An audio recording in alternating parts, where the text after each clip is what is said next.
Hello, everybody. It is Caitlin again.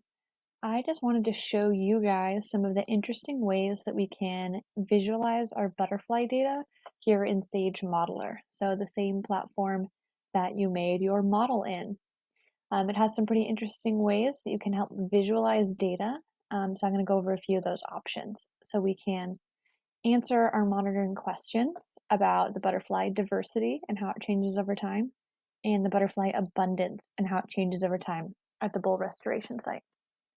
So this data that I have here is actually some example data. It's from one of the different butterfly routes, but I'll use it to show you some of the different options. So what we have here is butterfly data starting in February of 2017. That's the first year that we did butterfly surveys in Crystal Cove. And then going all the way through the end of 2019. So we pretty much have 3 full years of data running through a full season. And we have a lot of numbers, and as you can see, some very low, some very high. So we're definitely going to want to visualize these and organize them in some way. And the different data that we have to work with is the butterfly abundance. So that's the total number of butterflies that we counted on this route. Then we have butterfly diversity, and that is just the number of different butterfly species that we had along this route. So for example, this one had 3 different butterfly species and 5 total individual butterflies. The last column here is some extra data that we always count on these surveys, which is marking down how many different species of plants are flowering. So that can also be a helpful tool because that is obviously going to impact both the number of butterflies and the diversity of butterflies that we end up with. So in order to start visualizing this data, the first thing that we're going to want to do is click on this graph icon. And then we can, from there, start adding in the different aspects of our data that we want to visualize. So really you just have to drag things from your spreadsheet up here into the graph. So if I'm looking at butterfly diversity over time, I would want to add year as a category. So once I drag that into my graph, I have now 2017, 2018, and 2019, but there's no data on the y-axis here. But I want to know how our butterfly diversity changed from year to year. So I'll drag that into this axis here. So what that just did is plotted all of the butterfly diversity data for each year. So like each dot was a number of butterflies. So this one right here, the year was 2017, and on that count we found 3 butterflies. So this can give you a comparison from one year to the next, how our butterfly diversity changed in general. As you can see, there's a lot of variation. Like in each year, sometimes we had a lot of butterflies, sometimes we had a little. But what you can add in with this little ruler icon is a mean or an average. If I click that button, it draws a little line, and that'll tell me in general how many butterfly species did we see that year on each count. So a line that's a little higher than the others means in general we saw more butterflies, and a line that's lower means in general we saw fewer butterflies. So this could be a helpful tool for you to use with tracking changes over time.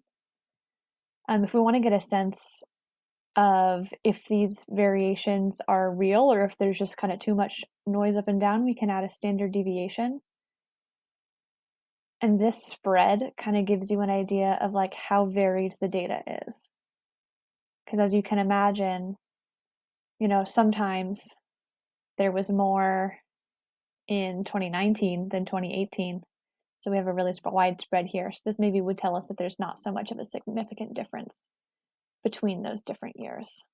There's also definitely other ways that we can play with analyzing our data. You can do a similar graph, but with the abundance data. And as you noticed, there was lots of variation seasonally. So if you wanted to figure out which months we tend to have more butterflies. You could also maybe grab the month here and see if there's a particular month that tends to have more butterflies than another.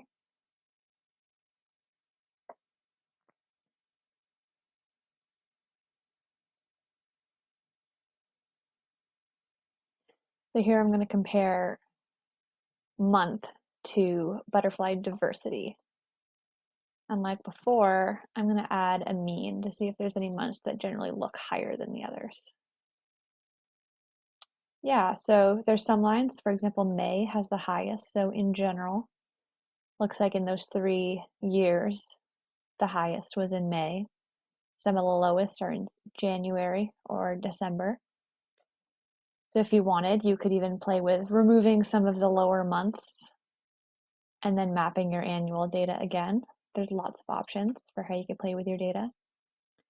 And then the one last interesting thing that I'd like to show you is how to see if there's any relationships between those different factors we measured.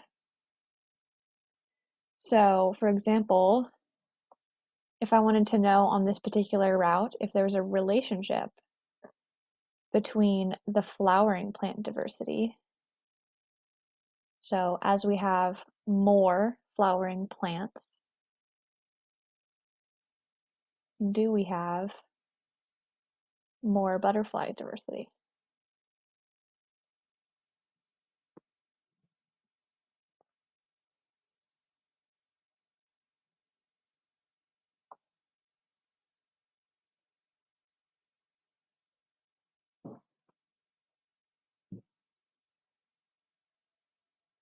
So here what we have is from flowering plants, from 0 flowering plants all the way up to 20. And then here would be 0 butterflies all the way up to 6. So as the numbers move in this direction, do they also move up? Right now this is super scattered, so it doesn't seem really clear if there's a trend or not. You can also add a trend line to see if it's going generally up and down. You can select least squares line, and that is a type of trend line that allows you to find a line of best fit. So now you can see there actually is a slight upward trend, which could tell you that as flowering plant diversity increased on this route, our butterfly diversity did also increase. This could be really helpful for figuring out whether or not there is a relationship between these two, which can help explain some of those trends we might be seeing or not seeing.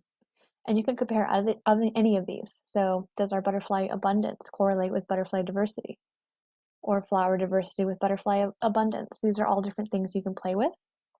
And for any of these graphs that you make, because you can make as many as you like, of course, you can hit this little button to save the image, because we would love to see any of these images that you make. So again, thank you so much for your help, and we really look forward to hearing what you find.